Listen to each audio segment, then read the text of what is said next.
श्याम सुंदर को सुख देवे के लिए और रसिक जनन को वह सुख की बिंदु बरसावे के लिए श्री किशोरी जी ने वृंदावन की रचना की है। वृंदावन स्वयं श्री किशोरी जी ने ही अपने हाथों से निर्माण किया है।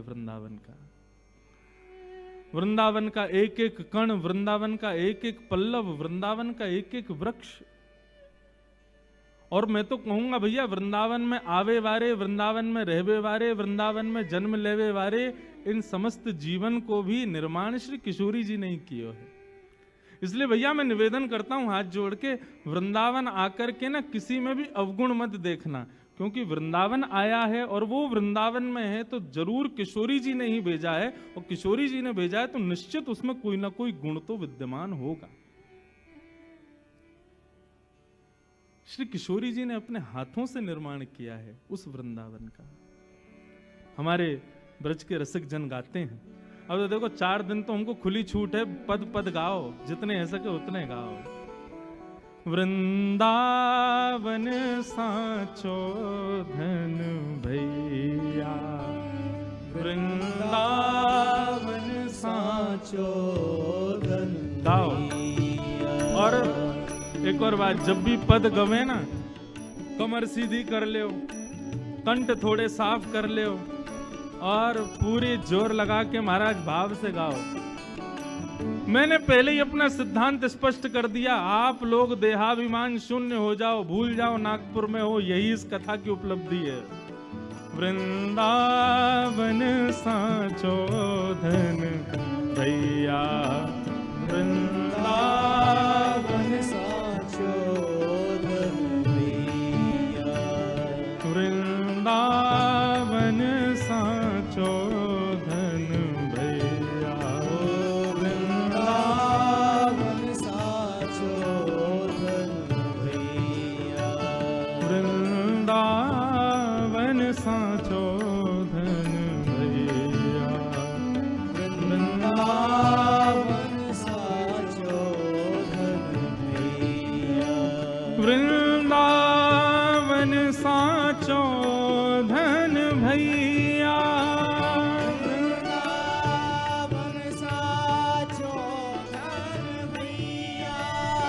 वृंदावन साचो धन भैया,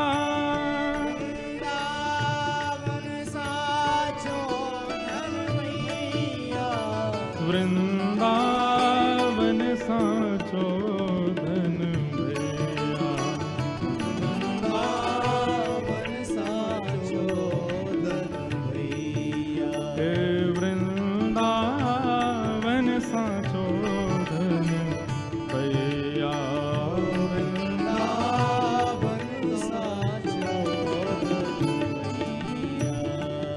रसिक जन कहते हैं, कनक कूट कोटि लगित जिए, भजिए कुंवर कन्हैया, कनक कूट कोटिक लगित जिए, भजिए कुंवर कन्हैया, कनक कोटि कोटिक लगित जिए, भजिए कुंवर कन्हैया, कनक कूट कोटिक लगित जिए, भजिए कुंवर कन्हैया, हे वृंदावन साचो धन भैया,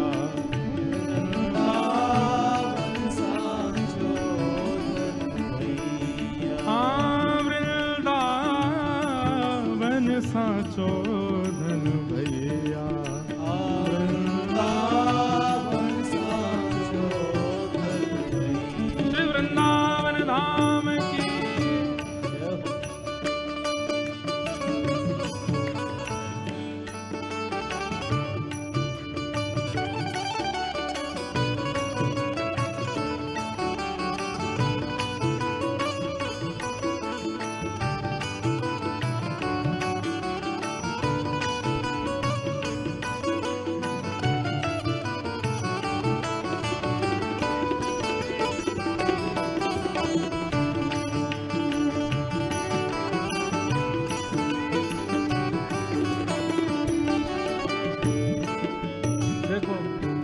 मैंने कहा ना, वृंदावन श्री जी का अधिकार देगा।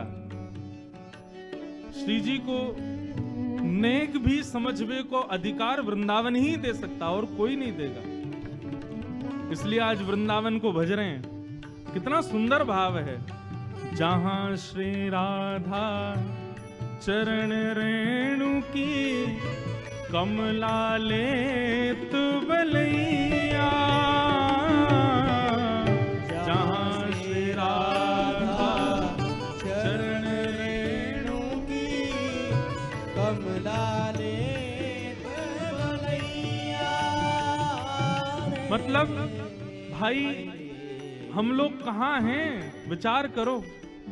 जिस वृंदावन में किशोरी जी की बलैया वो कमला यानी लक्ष्मी नहीं ले सकती, किशोरी जी की बलैया नहीं ले सकती, किशोरी जी के अंग की बलैया नहीं ले सकती, किशोरी जी के चरणों की बलैया नहीं ले सकती। किशोरी जी जब चली जाती है ना, तब उनके श्री चरणों का जो चिन्ह है, लक्ष्मी उसकी बलैया लेती है। इतने प्यारे हैं श्री किशोरी जी के चरण चिन्ह। सोचो, जिन चरण चिन्हों की लक्ष्मी बलैया लेती है, वो चरण कितने प्यारे होंगे।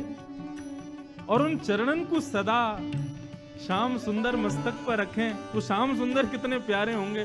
किशोरी जी की उपमा कहां तक कहें भैया। गाओ, जहां श्री राधा चरण रेणु की कमला लेत बलैया, जहां श्री राधा चरण रेणु की कमला लेत बलैया। आतुर वन में व्यास पुकारे, आतुर वन में व्यास पुकारे, आतुर वन में व्यास पुकारे, आतुर वन में व्यास पुकारे। है कोई रसिक सुनैया, है कोई रसिक सुनैया, ओ है कोई रसिक सुनैया, है कोई रसिक सुनैया। वृंदावन साचो धन भैया, वृंदावन साचो धन भैया, वृंदावन साचो धन भैया, वृंदावन साचो धन भैया। कनक कूट कोटिक लगत जिए, कनक कूट कोटिक लगत जिए। जिनको समझ नहीं आया हो वो समझो। श्री हरिराम व्यास जी कह रहे हैं, भैया कृष्ण भजवे को समय हो और वास्तव में यदि लाखों की संपत्ति, करोड़न की संपत्ति मिल रही हो ना, एक बार कुछ छोड़ो, करोड़ों की संपत्ति मिल रही हो और वही समय आपको कृष्ण भजवे को, श्री राधा भजवे को समय हो, तो वाकु तजिए, पहले भजिए कुंवर कन्हैया, भजिए कुंवर कन्हैया। हे वृंदावन साचो धन भैया, वृंदावन साचो धन भैया, साचो धन भैया, वृंदावन साचो धन भैया, वृंदावन साचो धन भैया, वृंदावन साचो धन भैया। ये हम आचार्य को प्रणाम कर रहे हैं। वृंदावन आचार्य है, वृंदावन गुरु है। बंधुओं, श्री वृंदावन चतुर्व्यूह रूप धारण करके श्री जी की सेवा करता है। जैसा कि मैंने आज के प्रसंग के प्रारंभ में कहा कि सहचरियों में सखियों में, गोपियों में अग्रगण्य यदि कोई है, तो अभी तक नाम सबने ललिता विशाखा के सुने, लेकिन यदि हमसे वास्तविक पूछो तो श्री जी की सेवा में अग्रगण्य सहचरी स्वयं वृंदावन है। क्यों? क्योंकि वृंदावन का स्वयं निर्माण श्री जी ने ही किया है। किस लिए किया है? केवल श्याम सुंदर को सुख प्रदान कर रहे, और श्याम सुंदर प्रसन्न हो तो श्री जी अपने आप प्रसन्न हो जाएं। तो चतुर्व्यूह रूप से वृंदावन श्री जी की सेवा करता है। प्रथम रज, प्रथम व्यूह जो वृंदावन का श्री जी की सेवा में है वो है रज। वृंदावन की एक विशेषता है, ये विशेषता पूरे विश्व के किसी स्थान की नहीं है, और वो ये है कि सब जानते हैं कि वृंदावन में हमारी किशोरी जू और श्याम सुंदर दोनों पादुका नहीं पहनते, और पादुका न पहनने का जो भाव है वो वृंदावन ने ही प्रकट किया है। वृंदावन ने अपने आप को इतना योग्य बनाया कि श्री श्याम सुंदर किशोरी जी के मन में भाव ही नहीं आता कि हम यहां पादुका पहने, और क्योंकि वृंदावन को स्पर्श सुख देना है इसलिए भी पादुका नहीं पहनते। तो सर्वप्रथम वृंदावन जो श्री जी की सेवा में आए हैं वो रज के भाव से। चतुर्व्यूह में प्रथम रज, चतुर्व्यूह में दूसरा स्वरूप है वृंदावन के लता गुल्म पत्र पुष्प फल, जिन सघन कुंज में ठाकुर जी और श्री किशोरी जी निरंतर रास विहार करते हैं, अनंत सुख की प्राप्ति करते हैं।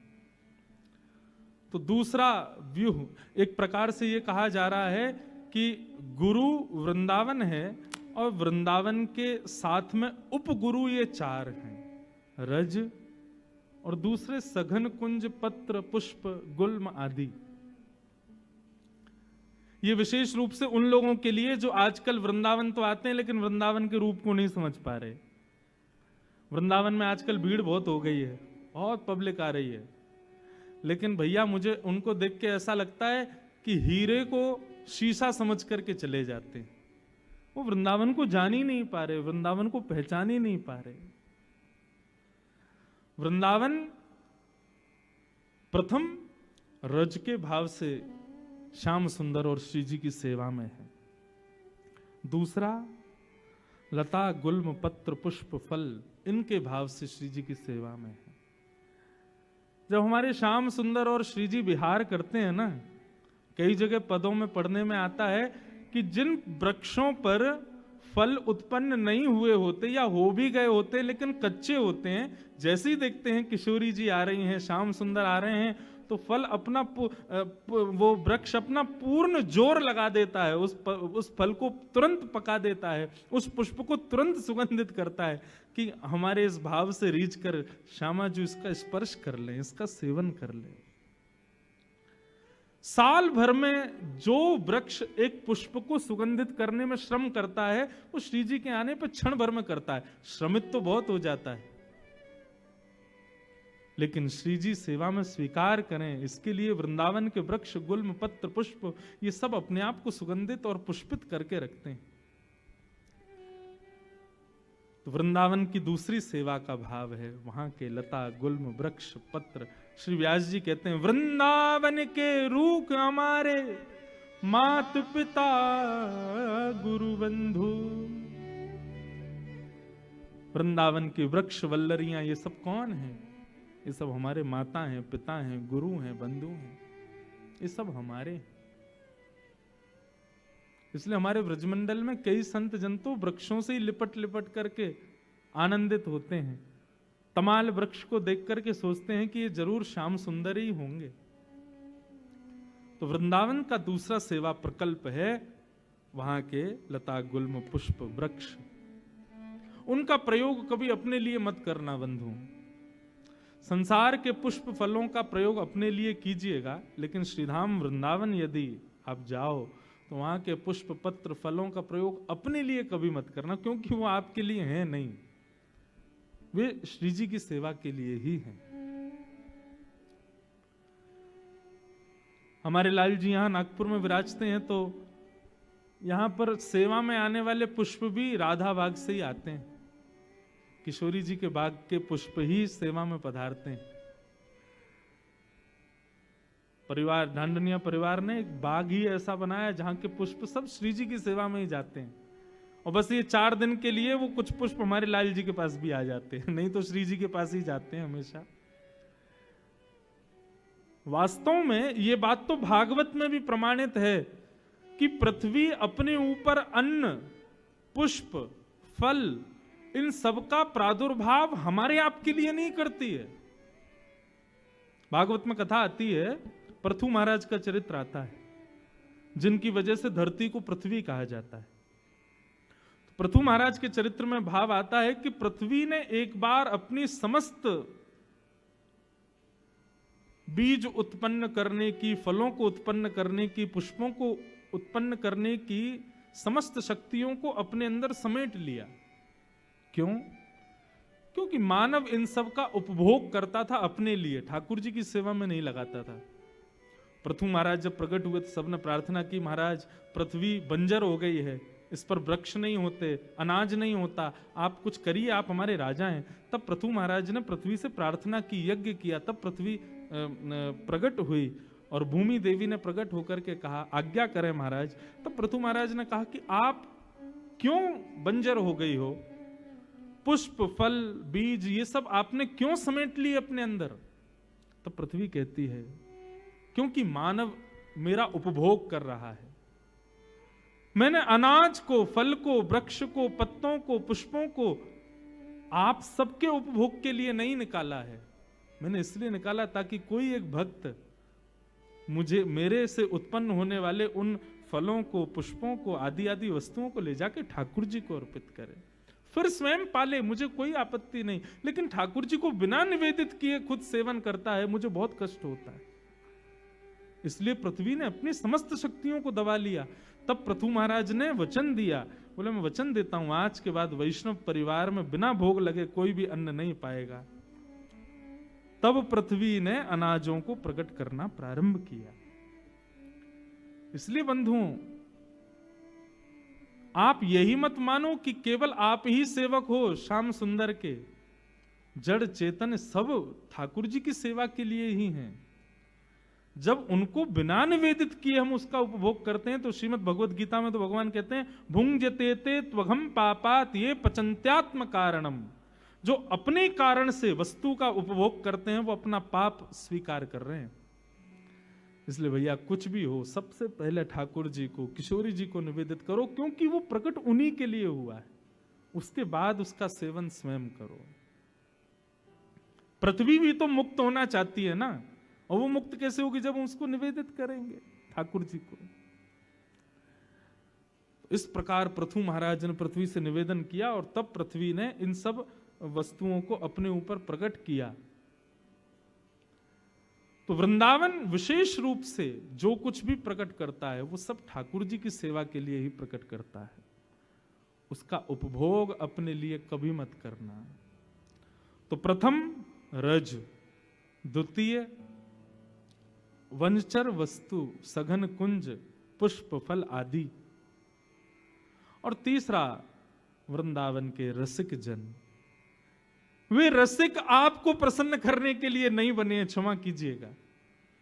वृंदावन में कई लोग मुझसे आकर के, कभी कभी फ्लाइट में कोई मिल जाए, ट्रेन में कोई मिल जाए, या वैसे कोई मिल जाते हैं, तो महाराज जी आपका वो भजन बहुत बढ़िया, नेक सुनाए दो। कोई जादूगर थोड़ी है, नेक में जादू दिखाए दो।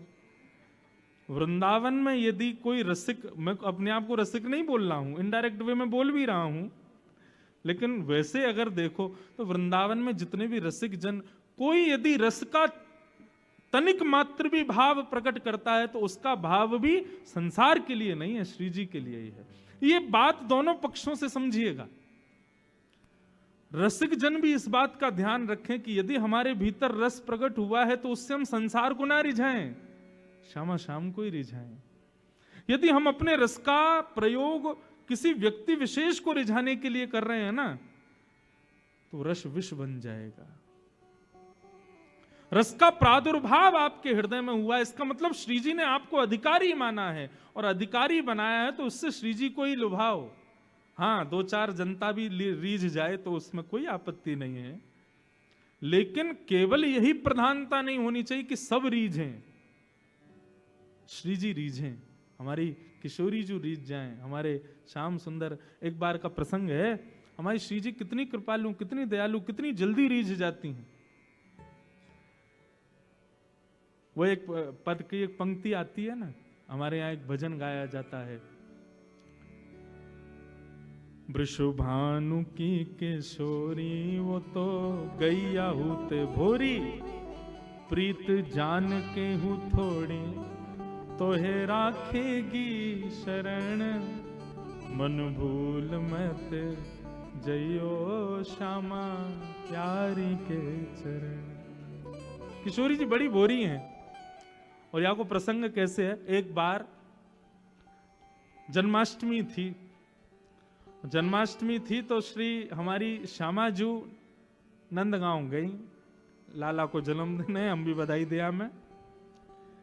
और वहां जाकर के जब किशोरी जी ने देखा तो नंदन को सब लोग बधाइयां दे रहे थे, भैया जन्माष्टमी की, किशोरी जी भी बधाई देवे गई। नंदन क्या कर रहे थे कि सामने आने वाले लोग जो उनको बधाई दे रहे थे वो अपना हाथ आगे करें या अपना वस्त्र का भाग आगे करें या अपना पल्लू आगे करें या कोई पात्र आगे करें, उसको ठाकुर जी भर देते थे। किशोरी जी टेढ़ी नजर से देख रही, समीप गई तो मधुमंगल श्री दामा आदि बोले, हमारे लाला को हृदय देखो श्री जी, आपने जो जैसो पात्र लेके आ रहा हो हमारो लाला वाकू भर भर के दे रहा है। ठाकुर जी बोली, ये हृदय को स्वरूप ना होए करे, हृदय को स्वरूप तो ये है कि भैया जो जितनो पात्र लाए उतनो मत भरो, अपनी तरफ से बड़ो पात्र दे के वाकू भी भर के दो। या में कौन सी निर्मलता, कोई ने हाथ आगे किए, अब बेचारे को हाथ इतना छोटो कि वहां में 2 ही लड्डू आ सकें, तो बेचारे को 2 ही मिलेगा। अब कोई पात्र बड़ो लिया है तो वाकू भर के दे रहे हैं। अरे हमारे श्याम सुंदर को भाव तो ऐसा होना चाहिए, बड़े बड़े पात्र लेके आओ, सबन को पात्र दो और फिर वाकू भरो, तब उन पर कृपा करो। ललिता विशाखा ताली बजाने लगी, देखो हमारी श्री जी को भाव, ये पैज तो चलती रहे। हमारी श्री जी तो बड़ी कृपालु, बड़ी दयालु है, नेक में ही दया कर दें, नेक में ही कृपा बरसा दें। हमारे श्याम सुंदर कभी कभी श्री जी को दिखावे के काजे कृपा करें, देखो हमने वो कृपा करी, लेकिन श्री जी दिखावे ना है, श्री जी को भाव ही ऐसा होवे कि ठाकुर जी वही में ही हार जाएं, या के आगे और कहा करें हम। तो श्री जी को स्वभाव है। तो इसलिए भैया यदि आपके भीतर रस आया है, आपके भीतर भाव आया है, उस भाव से, उस रस से, उस ज्ञान से, उस भाव से संसार को मत रिझाओ। ये वृंदावन चतुर्व्यूह से श्री जी की सेवा करता है। तो तीसरा व्यूह जो है वो रसिक है, रसिक जन। वृंदावन के रसिक जन हो या वृंदावन के बाहर रहने वाले रसिक जन हो, वे सब अपने भाव से किशोरी जी को प्रसन्न करें, उनको आनंदित करें, ऐसा भाव है। और चौथा वृंदावन का जो भाव है वो श्री यमुना जी, रज वृक्षवल्लरी सघन कुंज, रसिक जन और श्री यमुना, इन चतुर्व्यूह रूप से वृंदावन श्री जी की सेवा करता है। हमारे श्याम सुंदर की सेवा करते हैं, उनको लाड़ लड़ाते हैं, उनको प्रसन्न करने का भाव करते हैं। इसलिए वृंदावन आओ तो इन चारों की शरण ग्रहण करो, रज सघन कुंज लता गुल्म पत्र पुष्प, रसिक जन और श्री यमुना जी। इन चारण को प्रणाम प्रथम करो, वाके बाद बिहारी जी को दर्शन करो, वाके बाद राधा वल्लभ जी को दर्शन करो, वाके बाद राधा रमन जी के पास जाओ। अभी हम लोग चूक क्यों रहे हैं पता है? ये वृंदावन को सेल्फी पॉइंट और ये रील्स बनाने की स्थिति में क्यों लिया है हम लोग? क्योंकि हमने गुरु का आश्रय तो लिया ही नहीं। हमने 4 गुरुओं को छोड़ सीधे ठाकुर जी का दर्शन किया, हम उसको समझ ही नहीं पाएंगे, हम उनको जान ही नहीं पाएंगे। मैथ्स की बुक है, साइंस की बुक है, सोशल स्टडीज की बुक है, और बुक समझ में तो तब आएगी ना जब गुरु का आश्रय लोगे। ऐसे ही भैया ये राधा रमन जी भी एक किताब हैं, राधा वल्लभ जी भी एक किताब हैं, श्री बिहारी जी भी एक किताब हैं। इनको तब समझोगे जब गुरु को आश्रय लोगे। हम किसी व्यक्ति विशेष के पास जाने की नहीं कह रहे। ये 4 गुरु वृंदावन में हैं चतुर्विहु रूप से, श्री रज, श्री सघन कुंज, श्री रसिक जन और श्री यमुना जी। इन चारों को आश्रय पहले लो और वाके बाद आप प्रवेश करो। आपको वास्तव में लगेगा कि हमने राधा वल्लभ जी 10 बार गए लेकिन दर्शन पहली बार भयो है। 10 बार बिहारी जी गए लेकिन दर्शन आज पहली बार। जैसा हुआ वैसा पहले कभी नहीं हुआ। गुरु के आश्रय में होकर के फिर जाओ। ये चतुर्व्यूह है वृंदावन का। इनके आश्रय के बगैर वृंदावन जाना एक प्रकार से व्यक्ति वंचित हो रहा है उस महाभाव से, उस महारस से। और बंधुओं, हमारा वृंदावन जो है ना, मैं एक बात कहा करता हूं अपनी कथा, ब्रजवासी वो नहीं जो ब्रज में रहे, ब्रजवासी वो जिनके चित्त में ब्रज रहे। नागपुर के लोग हैं कई यहाँ बंबई से भी आए हैं, कई यहाँ कलकत्ता से भी आए हैं, दूर दूर से सब लोग आए हैं।